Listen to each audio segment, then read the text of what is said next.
well, let's screw up our lives a little more by Tamara Skevin-Movick. It's a thing I picked up from Goodread. But being a freelancer, I think I connect to this quote so much and so dearly on everyday basis. I'm going to talk about freelancing a little more briefly, a little more different things we try to practice. I have personally tried and tested, and I really want to tell you my view so that if you think it's worth your cake, please try it. And if you can learn something from my mistakes, which I do every single day, it's worth it, right? For anyone looking to freelance, one reality that hits hard to people is how frustrating it is initially. Trust me, it is frustrating, and I can connect to you people so well. We know and feel somewhere in our gut that we are made for it and we are meant to be our own boss, and to an extent it's actually right. We have to practice an intuition in ourselves, and because we don't practice it, it doesn't talk to us. But when you start practicing it, when you start talking to yourself and thinking about it a little harder, your inner soul start talking to you in a more positive way, and it can guide you like nobody else and no one ever before. Coming to the fact that freelancing without any prior experience of any kind of dangerous when we are at a stage of life where we are dependent on ourselves.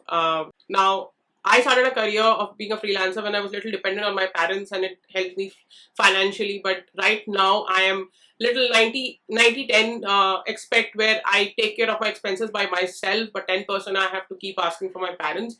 I think that's a part and parcel of being a freelancer.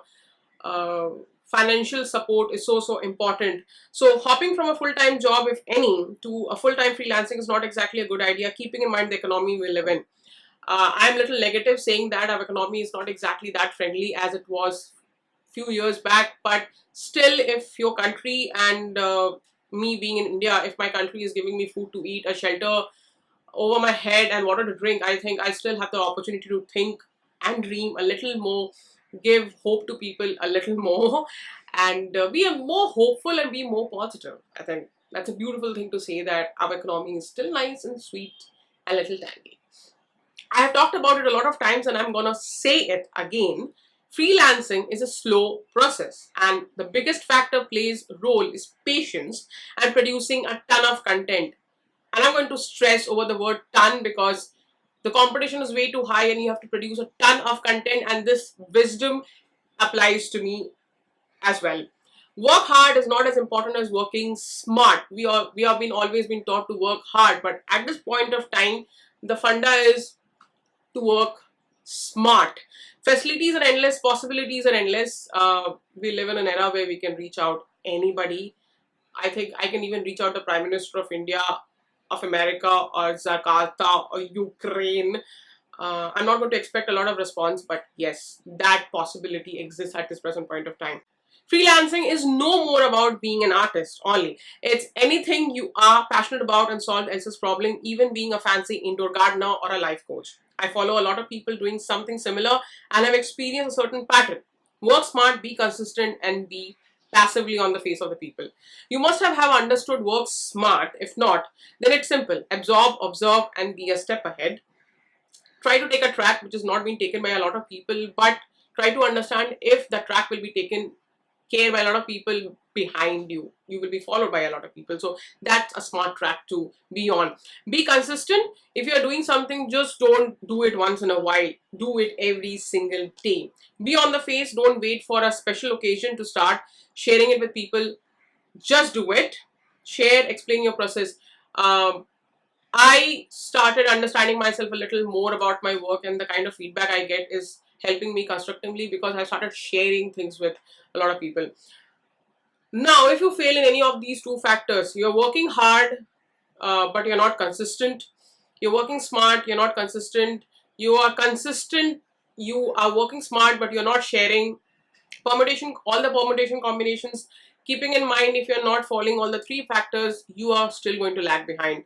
So follow people, if because we are almost living on online era, follow people who have made it in all three. Don't fall for the one who have number of likes and followers. Spend more time to see if the content is worth it. Spend more time on a page and on a platform if you see that it's worthy, it's bringing meaning to my life, it's bringing some positive vibes, and I'm feeling happy seeing the work. I'm feeling good, I'm feeling positive about it. In case you are a full-time job person, either you do things post you come back home and then you have to really push hard, or take advantage of your weekends. I understand everybody is looking for a break and you have 7 days in your lifetime in a week, and sadly your boss exactly doesn't care that you have a dream and whims and fancy to take care. So you have to be a little selfish, push yourself a little harder, make a way where you can come out of the 9 to 5 job in case you are not exactly happy with it. I came across someone who helped me to understand that I can earn extra bucks through cryptocurrency just by posting, and if I get likes and comments on my work on that platform, I'm going to earn money. And that cryptocurrency is the unit. The problem is it's not being identified by RBI right now as illegal. It's still under a lot of issues. I have tried it and my bank blocked my account, so I don't want that to happen. Anyway, the other way to earn a little extra work is a lot of websites which promises a lot of clients looking for vendors to do their work. Freelance.com is one of them, and I tried it and I'm not going to suggest it to you. First of all your biddings are so open. It makes your bidding very vulnerable and makes you very vulnerable to each other, because somebody else will see your bidding and they will quote a less than you. Second, clients are literally looking for free and cheap work. They are not exactly looking for quality work. And third, when I try to do transaction with my card, yes, I let my very important numbers go open. My bank blocked my card. Yes, it did. It didn't identify freelancer as a certified vendor to be associated with. Now, if you don't believe me, you are more than welcome to try freelance.com and other websites, but I personally suggest you are just demeaning yourself and your work. You are really worth more than that if you're honest to yourself. Everything comes back to basics. Said that, you have to start from scratch. You have to literally start from being a toddler who needs to learn how to walk, talk.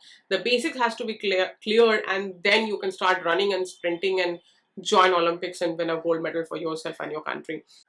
Two things: create content which shows the potential to solve else's problem, follow potential clients and show them your work. If they find you interesting, if they find worth the collaboration, they will call you. And connect with people, spread your message, spread your services. To be honest, there is no guarantee monetarily things will be very fine being a freelancer in a year, but what I can guarantee and what I can give you with the complete confidence, if you're honest and if you have kind of followed whatever I have said so far, you will find yourself to be a better freelancer than the day before. You will find yourself a better human being than the day before. Now, keeping in mind that you have come all the way to the end of my video, there's a bonus step which I find it very helpful, and I have found a lot of freelancers finding excuses. Carry a ready to share portfolio in a PPT format in your phone. It should be anywhere between 3 to 5 MB because it's easy to upload and download.